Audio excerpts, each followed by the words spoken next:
la rampa del banco hipotecario, que tranquilamente con un nuevo lenguaje se sacó el volumencito amarillo que estaba ahí, y esto sí lo hicimos con Eduardo Bonpadre y Clorindo, esta reforma que también, ¿viste? Poder trabajar ahí es como sentirse en primera, ¿no?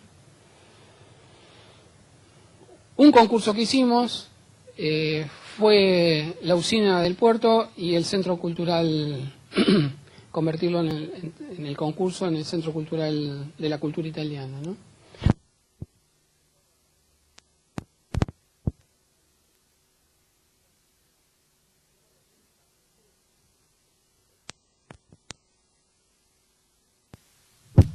Hola.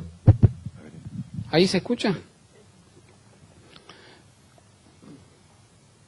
Que también era un edificio, es un edificio histórico a conservar, y el criterio que se usó fue un contrapunto entre el edificio histórico y lo nuevo.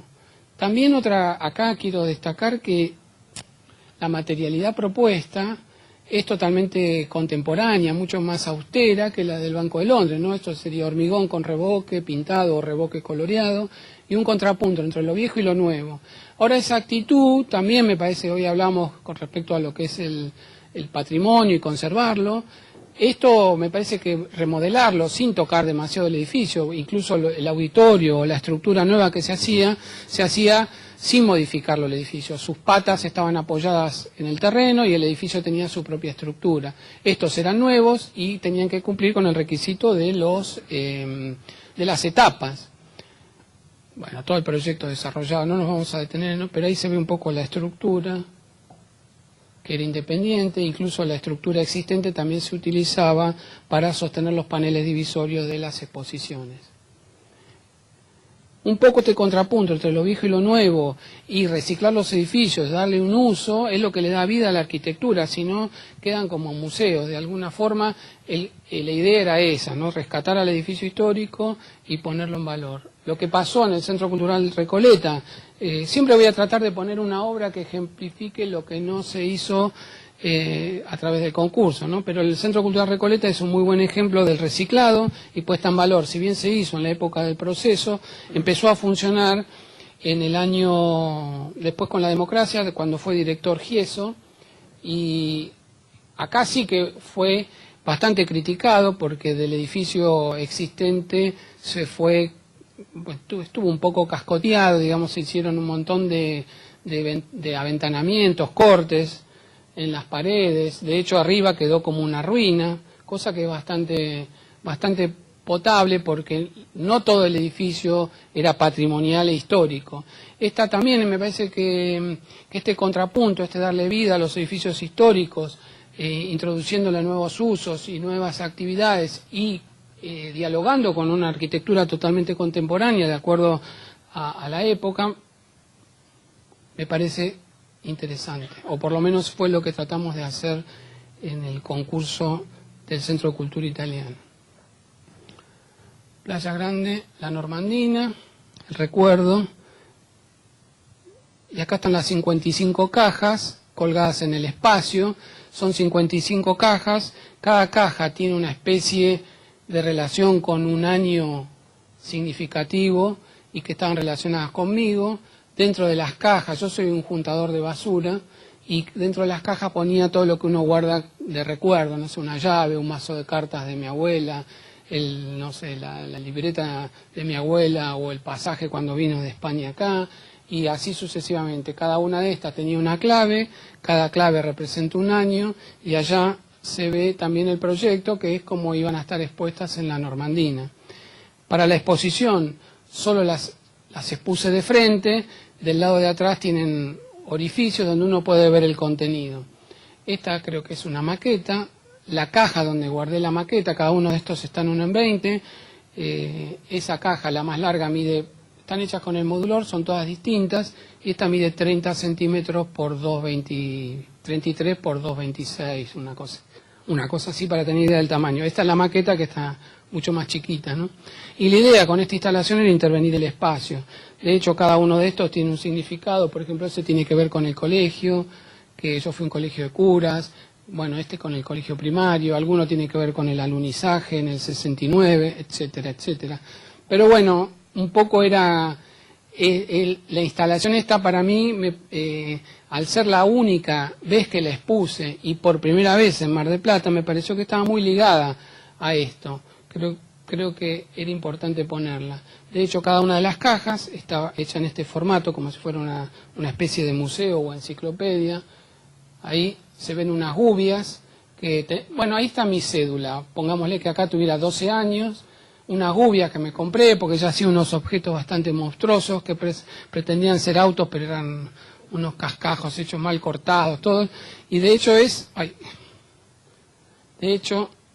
una de las gubias, le falta un pedazo porque se la morfó mi perra. Y ahí está, bueno, la cédula, que eso en este caso el Che Guevara, porque en esa época tenía algo que ver en lo que pasaba en el mundo. Y estos son los agujeros, los orificios, por donde uno puede espiar. Supuestamente ahí se ve al Che Guevara, ahí se ve las gubias. Bueno, me faltaría otro agujerito para ver la cédula, pero era mi foto, no importaba, y esta es la fecha, ¿no? Un poco esta era la otra instalación. El edificio Acuarela, hecho con el estudio Mariani, Clorindo Testa. Está en un barrio interesante, frente al mar. De hecho, reemplazó una casa histórica que había vivido, por lo menos era de veraneo de los padres de Testa. Ahí está la foto que saqué yo intencionadamente. Parece que el tanque de agua tuviera algo que ver con el edificio, con la construcción pintoresquista, pero eso ya fue muy capciosa mi foto. Pero le saqué un montón de fotos. Este era el croquis original, donde sí, la carpintería exterior, todo lo que era los grandes balcones tenían mucha más densidad, con lo cual se armaba como una doble piel, o por lo menos una piel exterior, el balcón y después el interior. Vistas desde ahí. El hall, que me parece interesante, bastante potable, en el sentido de que lo asocio a una instalación urbana. O sea, por lo menos yo le quería dar esa visión. Está la maqueta y este es el hall. Es un boceto. En realidad el hall tiene todas esas columnas pintadas de colores y además tenía, que todavía no están, pero ahí hay un árbol de hormigón, allá hay otro, ahí hay otro. Y esta instalación medio que tiene que ver con la visión del mar, una visión del mar entrecortada, y que me parecía que era un paseo como, para mí, más que nada como una instalación más espacial, que tiene que ver, obviamente tiene que ver con la arquitectura, pero esa travesura de cómo ver el proyecto de otra manera. A modo de ejemplo pongo el concurso del CONEX, que fue un concurso a 2 vueltas, que en su momento fue internacional, si bien no se presentó mucha gente de afuera, que tenía 24.000 metros cuadrados. Se hizo la maqueta, se hizo el proyecto, se hizo la documentación de una parte de eso, y de esos 24.000 metros cuadrados solo se construyeron 240, que es la escalera. Y así hubo muchos, ¿no? Yo puse como ejemplo que eso duraría horas. Pero hablándolo también, porque es una especie de terapia. Porque sí, Osejevic dijo, el día de la fiesta ya me dijo a mí, me dijeron que lo deje así el patio, que no haga nada, porque hizo una gran fiesta, estaban todos chochos con la fiesta en el patio, y Visionario lo dejó así. Después sí, él habilitó auditorios acá arriba, y a nosotros nos encargó la escalera de escape, los baños y el ascensor que está allá atrás, ¿no? Pero no sé si no tuvo más efecto este patio urbano, como yo lo considero, esto sí, lo considero un poco a modo de ejemplo con el hall, como una instalación urbana casi, más, también es arquitectura, no quiero filosofar, pero lo veo como que tiene mucho más eficacia, a lo mejor la escalera, que todo el edificio en el fondo, con estos espectáculos que se dan casi, no digo a diario, pero 2 o 3 veces por semana ocurre esto.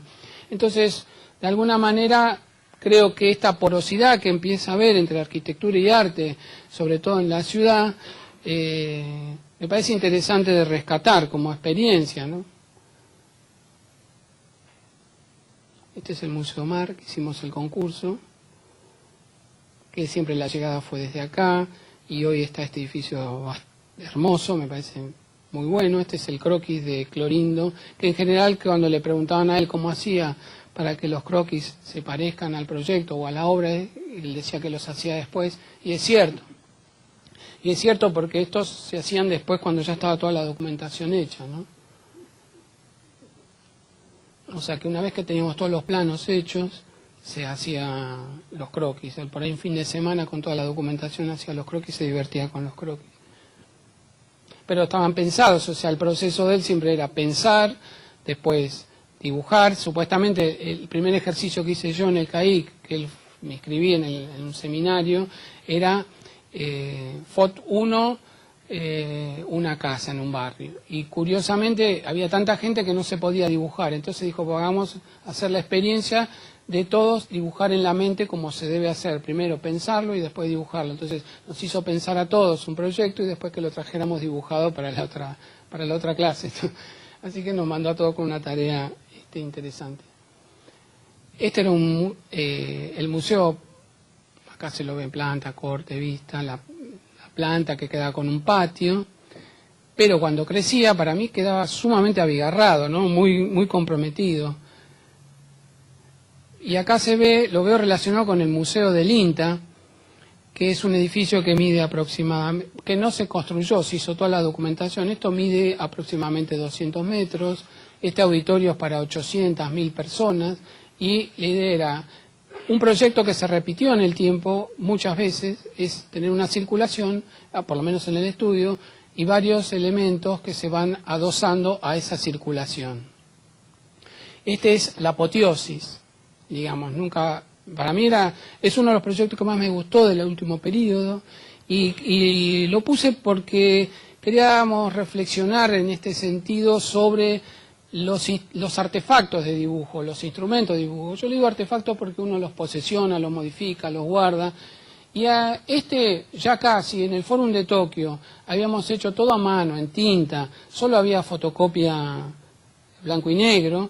Acá ya intervino la computadora, ya había internet, ya había fotografía digital, etcétera, etcétera. Esto es muy reciente, tendrá 5 años, no sé.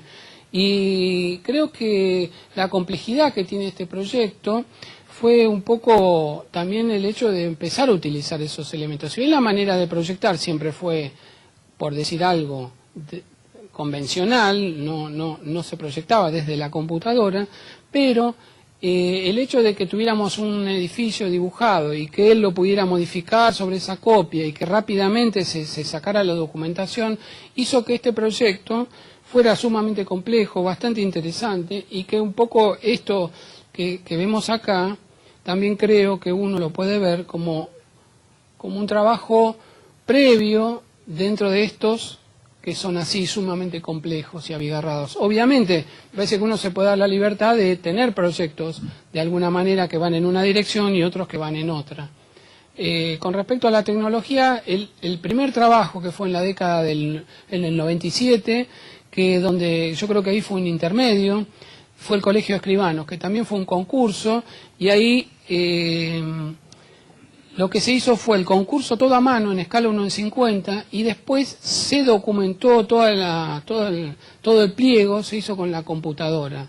O sea, ahí fue el punto de inflexión, realmente fue así, y ese fue un cambio. A partir de ahí se empezó a utilizar la computadora para dibujar, digamos, no tanto tiempo, pero fue cambiando, ese fue el punto de inflexión. Se construyó con los planos hechos a través de AutoCAD, etcétera. Y posteriormente ocurrió esto, que ya era otra manera de dibujar, otra manera de proyectar. Yo le puse Muelle Gancia porque, a pesar de que vine un montón de veces a Mar del Plata, lo vi como celusal, lo vi sin nada, pero cuando estábamos armando la charla con una amiga, yo le decía Muelle Gancia, dije que no existe más el Muelle Gancia, pero en mi memoria quedó eso, ¿no? Y hoy hablábamos de un poco de la memoria que uno se va armando a su medida. Y este muelle para mí, nunca fui a tomar un vermú al bar, que siempre me lo prometo y nunca lo hice, pero el muelle para mí era encantador, y la magia esa de venir en invierno y ver ese muelle con el agua golpeando me parecía muy emblemático. Hicimos el concurso de la Escollera Norte, que un poco tiene que ver con una serie de trabajos que después voy a comentar con respecto al Río de la Plata. que nos parecía oportuno acá, como tener un cero donde estaban los estacionamientos y espectáculos que podía haber mientras no se usaran como estacionamiento, y por una plataforma más 4 donde estaban todos los comercios locales, bares, etcétera. Y como todo, siempre tenía plantas, cortes, vistas, que era la manera de trabajar, no con croquis espaciales, no con maquetas, La maqueta siempre fue un recurso para resolver algún problema que no se podía resolver con dibujo, pero en general eran como juguetes o lúdicos para expresar un poco lo que uno quería hacer. Los cortes convencionales. Y por otro lado, esa escollera, digamos ese muelle que tenía un 0, que tenía un +4 con sus edificios, a su vez tenía una pasarela que lo conectaba y cruzaba la avenida, ¿no? Peralta Ramos. Lo vinculaba a la ciudad. Un poco esa búsqueda perpendicular al mar, yo lo relaciono con la ciudad nuestra de Buenos Aires, que de alguna manera siempre le dio esa espalda al río. Esto es un plano fundacional que también demuestra un poco el potencial que tienen los dibujos, ¿no? Yo digo, como o un plano anterior, digamos ya es de época, pero como ese primer trazo de los conquistadores, que fue a través de la ley de India tirar una cruz en el piso, generó una ciudad tan exótica como es Buenos Aires, ¿no? O toda Latinoamérica. Ese dibujo que tenía un concepto permitió generar estas ciudades, ¿no? Que se fueron acomodando a la topografía. Esta es una foto, un dibujo antiguo con el Fuerte de Buenos Aires y las primeras concursos Las 20 Ideas, que lo hicimos con Fernando Pastor y Marcelo Corti, que esto fue a través de la Comuna de Madrid y la Ciudad de Buenos Aires. Y acá lo que habíamos hecho, en realidad daban 20 puntos para trabajar en la Ciudad de Buenos Aires, y nosotros elegimos toda la costa. Esa obsesión de llegar al río sigue pendiente y todo el tiempo es como una obsesión para mí para relacionarla con la ciudad. Lo que proponíamos eran conectores que podían ser edificios, simplemente calles, que atravesaran los obstáculos que están entre la ciudad y el río. De hecho, Buenos Aires uno está a 10 cuadras, pero nunca percibe ese río. Tiene que atravesar el puerto o todos los servicios, instalaciones sanitarias, etcétera. Todo está bloqueado. En muy pocos lugares tenés un acceso directo y muchas veces a 10 cuadras, 5 del río, no lo podés percibir, tenés que hacer como 1 kilómetro o 2 para llegar al río. Esto era en La Boca. Siempre son construcciones perpendiculares al río, por eso las veía asociadas al muelle, ¿no? De hecho, casi todas terminaban en un muelle. Esto es en San Fernando, un concurso que hicimos en San Fernando, y esto es en Vicente López, Contesta. Y una instalación que quería mostrar es un poco Ciudad Dorada. Para mí, Buenos Aires tiene esa relación con el río que es exótico, sumamente exótico, es bien ancho, es largo, digamos, y la ciudad en sí no se queda atrás. También es una especie de laberinto infinito, de repetición de cuadrícula, que por un lado hay una parte que está bastante consolidada, pero después es un lugar donde todos nosotros tenemos vocación y posibilidad de trabajar. Ese damero que está medio en blanco, sobre todo el suburbio, donde ni siquiera hay algunas infraestructuras mínimas.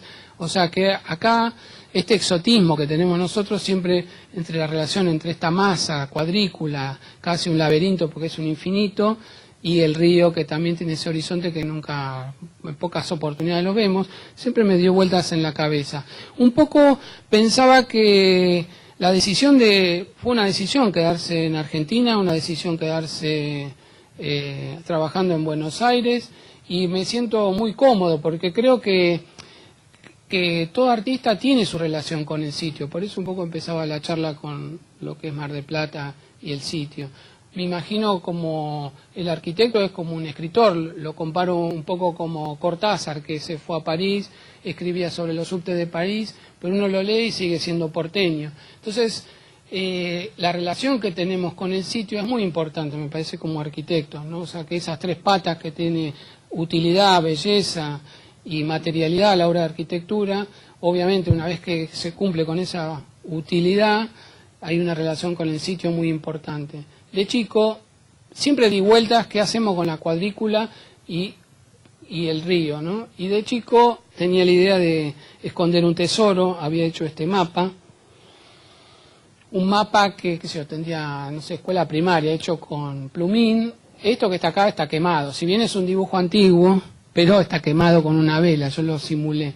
Pero era un invento que hice, ¿no? Acá están los Reyes Magos, puse un montón de cosas y en algún sitio había escondido un tesoro, esas cosas que uno, ese juntador de basura que soy artista, que también soy juntador de basura, que tengo todos los catálogos de los concursos que hicimos, los borradores de todas las cosas que hice, los voy guardando y archivando, más o menos mal, pero los tengo. También guardé estos dibujos, algunas cosas que tenía de niño, y lo asocié con la conquista del Dorado, que hicieron los conquistadores. Entonces inventé en el 2007, más o menos, que empecé con esta serie, esta ciudad, este territorio donde en algún lado de por acá está la ciudad dorada que buscaban los españoles que nunca encontraron, ¿no? Hice una instalación que son 10.000 disquetes, los 10.000 disquetes están intervenidos, ahí se ven, cuando empecé a trabajar los disquetes, un poco como lo de las virtudes y los pecados, no sabía bien para qué, acá están puestos y expuestos, formando una trama. Cuando me di cuenta de eso, dije, claro, es la trama de la ciudad, también podría ser una ciudad. Los disquetes están intervenidos, cada uno de ellos, los pinté, lo que más trabajo me dio era lograr intervenir esos disquetes, resemantizándolos para ponerle un mapa de un tesoro, porque cada uno de esos disquetes dice algo, adentro, viejo, ya estaba en desuso.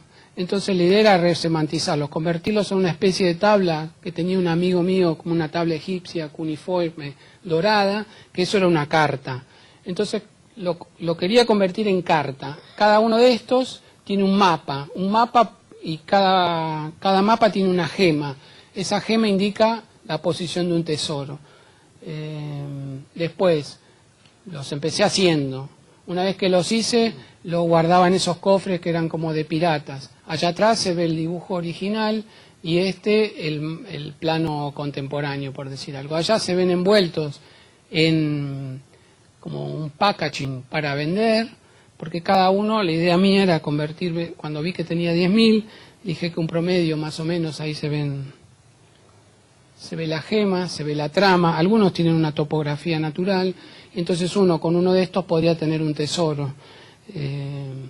Cuando vi que tenía 10.000, con una amiga matemática hicimos una progresión y el número 1, del lado de atrás, no solo que están firmados, sino que están numerados con un sello indeleble y a su vez tienen un lacre, como tenía el de virtudes y pecados, con el sol argentino, como para indicar que vienen desde acá, porque en realidad los disquetes algunos eran importados, otros entonces decía Madinusa o lo que fuera, entonces los convertí en nacionales con ese sol argentino.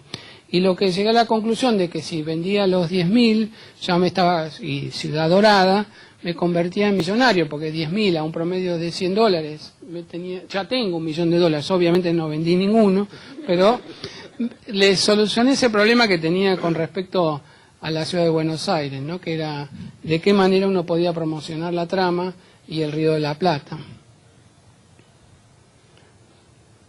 Bueno, ese fue un poco la charla. Yo lo que quería era si podíamos establecer un diálogo y hacer algunas preguntas, o me parece que estaría bueno que no fuera solo un monólogo, ¿viste? No, si que...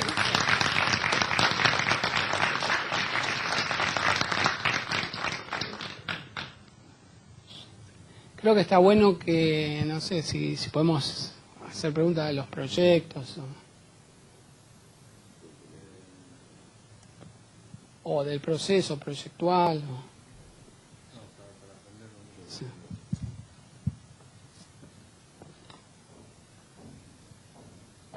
¿El edificio cuál era? Sí. ¿El edificio cuál era? El tanque ese azul, ¿tiene que ver con los viejos edificios de Portuguesa Tal de Mar del Plata, que había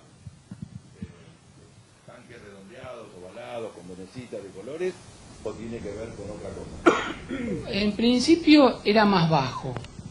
Ahí hay un pequeño disturbio. Era más bajo, pero reglamentariamente tuvimos que subirlo para que tuviera la distancia necesaria y Clorino lo subió de más. Y entonces quedó así. Y es bastante exótico, pero cómo surgió un poco esa forma curva tal vez tenga que ver, ¿viste? De hecho, claro que Testa había trabajado en el edificio del Plata, el que está en la 9 de Julio, que es el de la ciudad, que es como si fuera un edificio Le Corbusierano, en el remate. Él había hecho los tanques de agua, una vez me dijo que esa parte de arriba la había hecho, así que seguro que tiene algo que ver con eso. Pero también hay un agregado que quedó más alto de lo previsto, que bueno, es un accidente, llama la atención, pero quedó, digamos, una cosa es que fuera así en un equipo con Testa y otra cosa que lo hiciera uno solo, ¿no? Entonces ahí ya queda también, tiene otro significado también, creo, ¿viste? Que venga de la mano de un intelectual, todo eso, me parece que cobra otro significado también dejarlo así, ¿no?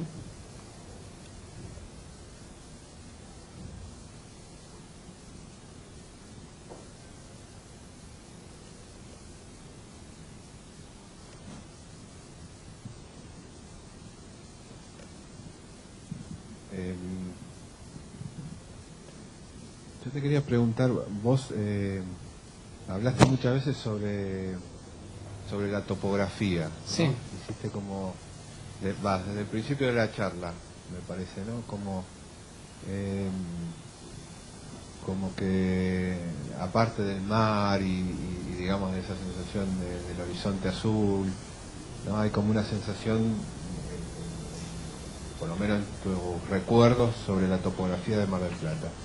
Y es como que en muchos proyectos del estudio aparece como esa idea de segunda naturaleza o segunda topografía, ponele, ¿no? Sí. Adaptada o contrapuesta al lugar, ¿no? Independientemente por ahí de la geometría de la cuadrícula, ¿no? Pero hay como o en muchos proyectos, eso quería saber si era como una idea poética o también una idea de cómo, digamos, de generación a partir de